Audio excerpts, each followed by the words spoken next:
அனைவருக்கும் அன்பான வணக்கம். வேலுண்டு வினையில்ல, மயில் உண்டு பயம் இல்ல, குகன் உண்டு குறைவு இல்ல, கந்தன் உண்டு கவலை இல்ல. முருக பக்தர்களே, இன்னைக்கு நாம இந்த பதிவில தைப்பூசத்துக்கு ஒரு நாள் மட்டும் எப்படி விரதம் இருக்கணும்? என்னெல்லாம் செய்யணும்? என்ன செய்யக்கூடாது? அப்படின்னுற ரொம்ப முக்கியமான விஷயங்கள முழுசா தெரிஞ்சுக்க போறோம். பல பேர் நேரம் இல்ல, உடம்பு முடியல, வேலை காரணமா நீண்ட நாள் விரதம் இருக்க முடியல அப்படின்னு மனசு வருத்தப்படுறீங்க. ஆனா ஒரு நாள் மனசோட இருந்தா, அதுவே முருகப்பெருமானுக்கு பெரிய அர்ப்பணிப்பு. ஒரு சின்ன அன்பான வேண்டுகோள். இந்த மாதிரி ஆன்மீக பதிவுகள், முருகப்பெருமான் சம்பந்தப்பட்ட விரத முறைகள், பக்தி விளக்கங்கள், உங்க மனசுக்கு நிம்மதி தர்ற வீடியோக்கள் எல்லாம் தொடர்ந்து பார்க்கணும்னா, மறக்காம நம்ம சேனல சப்ஸ்கிரைப் பண்ணிக்கோங்க. பக்கத்துல இருக்கிற அ பெல் ஆப்ஷன் ஆன் பண்ணிட்டீங்கன்னா, நான் போடுற ஒவ்வொரு பதிவும் உங்களுக்கு நேரத்துக்கு நேரம் நோட்டிபிகேஷன்ல வந்துரும். Facebook, Instagram, X தளத்துல பார்க்கிறவங்க நம்ம பேஜ ஃபாலோ பண்ணிடுங்க. இது உங்கள்ட்ட ரகசியம் பேசுறது. தைப்பூசத்துக்கு ஒரு நாள் மட்டும் விரதம் இருக்கலாமா? இருந்தா எப்படி இருக்கணும்? என்ன எல்லாம் செய்யணும்? என்ன செய்யக்கூடாது? இந்த வீடியோ முழுசா நீங்க கேட்டுட்டீங்கன்னா, முருகப்பெருமான் நிச்சயமா உங்களோட பக்தியை ஏற்றுக்குவார். இதுல எந்த சந்தேகமும் வேண்டாம். முதல்ல ஒரு விஷயம் புரிஞ்சுக்கணும். விரதம் அப்படின்னா சாப்பாடு குறைக்கிறது மட்டும் கிடையாது. உடம்பையும், மனசையும் ஒரே நேரத்துல சுத்தம் பண்ணிக்கிறது தான். உண்மையான விரதம் தைப்பூசத்துக்கு ஒரு நாள் விரதம் இருக்கிறதுக்கு, அந்த நாள் முன்னாடி இரவுல இருந்தே நம்ம தயாராக ஆரம்பிக்கணும். அந்த இரவு என்ன செய்யணும்? முதல் முடிஞ்ச அளவுக்கு சீக்கிரமா சாப்பாடு முடிக்கணும்.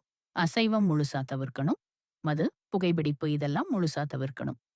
கோபம், வாக்குவாதம், திட்டுதல், பொய் பேசுதல் இந்த எல்லாத்தையும் அந்த இரவுல இருந்தே விட்டுடணும். மனசுக்குள்ளேயே ஒரு முடிவை எடுத்துக்குவாதம், திட்டுதல், பொய் பேசுதல் இந்த எல்லாத்தையும் அந்த இரவுல இருந்தே விட்டுடணும். மனசுக்குள்ளேயே ஒரு முடிவை எடுத்துக்கணும். நாளை முழுக்க முருகனுக்காக என் உடம்பும் மனசும் அர்ப்பணிப்பு. அந்த இரவு தூங்குறதுக்கு முன்னாடி முருகபெருமான நினைச்சு ஒரு சின்ன பிரார்த்தனை. மனசுக்குள்ளேயே சொன்னாலே போதும். முருகா என்னால முடிஞ்ச அளவுக்கு நாள முழுக்க உனக்கு விரதம் இருக்கிறேன். என்னால தெரியாமல் நடக்கிறதவர்கள மன்னிச்சுடு எனக்கு நல்ல புத்தி கொடு. இந்த மனநிலையோட தான் தூங்கணும். இப்ப தைப்பூசம் நாள கால தெரியாம நடக்கிற தவறுகள மன்னிச்சுட்டு எனக்கு நல்ல புத்தி கொடு. இந்த மனநிலையோடு தான் தூங்கணும். இப்ப தைப்பூசம் நாளை காலை அதிகாலை எழுந்து உடனே முதல்ல செய்ய வேண்டிய விஷயங்கள்.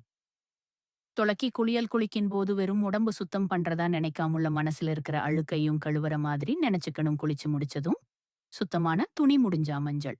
அல்லது வெள்ள கலர் அதுக்கப்புறம் முருகபெருமான படத்துக்கு முன்னாடி உட்கார்ந்து தீபம் எத்தனும் அந்த நைக்கும் உன்னை நம்பி இருக்கேன். இந்த மனநிலையே பெரிய பூஜை. அதுக்கப்புறம் தான் விரதம் ஆரம்பம். இப்போ நம்ம விரதம் ஆரம்பிச்சிடுச்சு.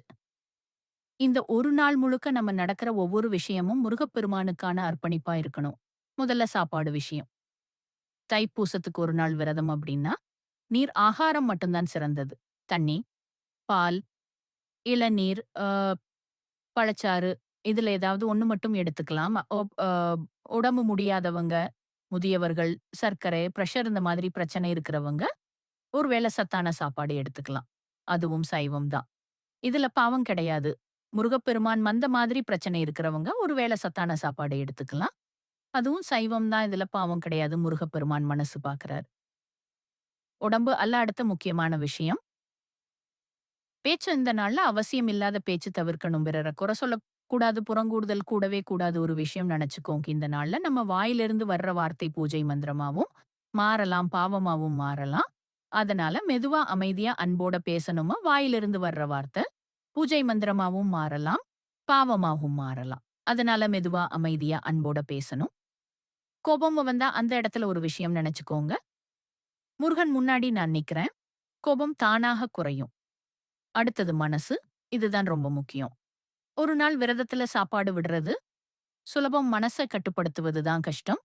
தேவையில்லாத ஆசை, பொறாம, விருப்பு, பழைய கோபம் இந்த எல்லாமே அந்த நாள்ல மேல வரலாம். அப்ப என்ன செய்யணும்? கண்மூடி முருகப்பெருமான வேலை நினைச்சுக்கணும். அந்த வேல் நம்ம மனசுக்குள்ள இருக்கிற குழப்பத்த குத்தி எடுத்துட்டுற மாதிரி நினைச்சுக்கணும். அடுத்தது என்ன பண்ணலாம்? முருகன் பாடல்கள் கேட்கலாம். திருப்புகள், கந்த சஷ்டி கவசம், முருகன் நாமங்கள் வீட்டுல வேலை செய்யும் போதும் மனசுக்குள்ள முருகா முருகா என்று சொல்லிட்டே இருக்கலாம். இதுதான் உண்மையான ஜெபம். அடுத்த விஷயம் வீட்ல இருக்கிற விளக்கு. இந்த நாள்ல கால ஒரு தடவை, மாலை ஒரு தடவை விளக்கு ஏற்றது ரொம்ப நல்லது. விளக்கு ஏற்றும்போது எதையும் கேட்டு பிரார்த்தனை பண்ணாதீங்க. முருகா, என் வாழ்க்கைய உன் வழியில நடத்திக்கோ. இவ்வளவு போதும். இப்போ ஒரு முக்கியமான விஷயம். இந்த நாள்ல என்ன பண்ணக்கூடாது? அசைல நடத்திக்கும். இவ்வளவு போதும். இப்போ ஒரு முக்கியமான விஷயம். கூடாது. சினிமா, தேவையில்லாத வீடியோகள், வீணான சிரிப்பு இதையும் தவிர்க்கணும். என்னால இந்த நாள் ஒரு திருவிழா மாதிரி இல்ல. ஒரு தவமா. இந்த நாள்ல என்ன பண்ணக்கூடாது? அசைவம், மது, புகைப்பிடிப்பு இதெல்லாம் கண்டிப்பா கூடாது. அ சினிமா, தேவையில்லாத வீடியோகள், வீணான சிரிப்பு இதையும் தவிர்க்கணும். என்னால இந்த நாள் ஒரு திருவிழா மாதிரி இல்ல. ஒரு தவம் மாதிரி இப்போ மாலை நேரம் வருது. இந்த மாலை நேரம் தான் விரதத்தோட உச்சம். அந்த நேரத்துல மனம் ரொம்ப மென்மையா இருக்கும். கண்ணு ஈரமாக கூட ஆகலாம். அது தப்பே கிடையாது அது. முருகப்பெருமான் நம்ம மனச தொட்டிட்டார் என்ற அர்த்தம். இப்போ நம்ம தைப்பூச விரதத்தோட மிக முக்கியமான நேரத்துக்கு வந்துட்டோம் மாலை நேரம். இந்த மாலை நேரம் அப்படின்னாலே முருக பக்தர்களுக்கு மனசே உருகிற நேரம் சூரியன். மெதுவா மறையும் போது நம்ம அகங்காரம், ஆணவம், அவசரம் இதெல்லாம் கூட மெதுவா மறையணும். மாலை நேரத்துல முதல்ல செய்ய வேண்டியது கால், கை கழுவிட்டு, ஒரு சுத்தமான இடத்துல முருகப்பெருமான படத்துக்கு முன்னாடி உட்கார்றது. விளக்கு ஏத்தணும். அந்த விளக்கு நம்ம வாழ்க்கையில இருக்கிற இருட்டை அழிக்கிற தீபமா நெனச்சுக்கணும். அதுக்கப்புறம் கண்கள மூடி ஒரு நிமிஷம் அமைதியா இருங்க. இந்த அமைதி தான் முருகப்பெருமான் வர்ற வழியாபுறம். மனசுக்குள்ளேயே முருகா, முருகா என்னும் மெதுவா சொல்லுங்க சத்தமா சொல்லணும்னு அவசியமே இல்ல கண்ணீரோட சொல்லுங்க.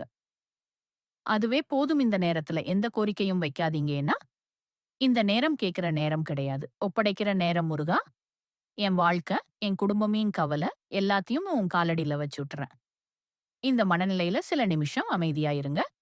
அதுக்கப்புறம் முருகன் பாடல், திருப்புகள் அல்லது கந்த குருதி ஏதாவது ஒண்ணு கேட்டாலே போதும். படிக்கத் தெரியாதவங்க கூட பாவன மனசோட முருகா ஆரோகரான்னு சொல்லிக்கிட்டே இருந்தாலே பெரிய பலன். இப்போ விரதம் முடிக்கிற நேரம். விரதம் முடிக்கும்போது அவசரம் வேண்டாம். முதல்ல ஒரு சின்ன பிரார்த்தனை. முருகா என்னால முடிஞ்ச அளவுக்கு இந்த ஒரு நாள் உனக்காக விரதம் இருந்தேன். இதுல ஏதாவது குறை இருந்தா என்ன மன்னிச்சிடு இந்த பிரார்த்தனைக்கு அப்புறம்பால் பழம் பானகம். இதுல ஏதாவது ஒண்ணு முதல்ல கொஞ்சமா எடுத்துக்கோங்க. அதுக்கப்புறம் தான் சாதாரண சாப்பாடு. அதுவும் மனசு நிறைஞ்ச பிறகு இன்னொரு முக்கியமான விஷயம். இந்த ஒரு நாள் விரதம் சின்ன விஷயம்னு நினைக்காதீங்க. மனசோட இருந்தா ஒரு நாளும் 48 நாளுக்கு சமம் முருகப்பெருமா. நான் விரதம் சின்ன விஷயம்னு நினைக்காதீங்க. மனசுட இருந்தா ஒரு நாளும் 48 நாளுக்கு சமம். முருகப்பெருமான் நாள் கணக்கு பார்க்க மாட்டார். பக்திய தான் பாக்குவார். இந்த ஒரு நாள் தைப்பூச விரதம் உங்க மனச சுத்தம் பண்ணிச்சனா, அதுவே முருகப்பெருமானுக்கு உங்க பெரிய காணிக்கை. வாழ்க்கையில எவ்வளவு கஷ்டம் இருந்தாலும் முருகன் இருக்காருன்னு நம்பிக்கை வந்துச்சுன்னா, அதுக்கப்புறம் பயம் எதுவும் இல்ல. இந்த பதிவு உங்களுக்கு ஒரு சின்ன மாற்றமாவது உள்ளத்துல கொண்டு வந்திருந்தா, அதுக்கு காரணம் முருகப்பெருமான் தான். மீண்டும் இன்னொரு ஆன்மீக பதிவோட உங்கள சந்திக்கிற வரைக்கும். இந்த வீடியோ உங்களுக்கு மனசுக்கு நிம்மதி குடுத்திருந்தா, முருகப்பெருமான் உங்கள் வாழ்க்கையில ஒரு நல்ல மாற்றத்த கண்டிப்பா கொண்டு வருவார். இந்த மாதிரி ஆன்மீக பதிவுகள் தொடர்ந்து பார்க்க நம்ம சேனல மறக்காம சப்ஸ்கிரைப் பண்ணுங்க. Facebook, Instagram, X தளத்துல பார்க்கிறவங்க மறக்காமல் ஃபாலோ பண்ணிக்கோங்க. அனைவரும் பக்தியோடு கமெண்ட்ல சொல்லுங்க. வேலுண்டு வினை இல்ல, மயிலுண்டு பயம் இல்ல, குகன் உண்டு குறைவு இல்லை, கந்தனுண்டு கவலை இல்லை. முருகா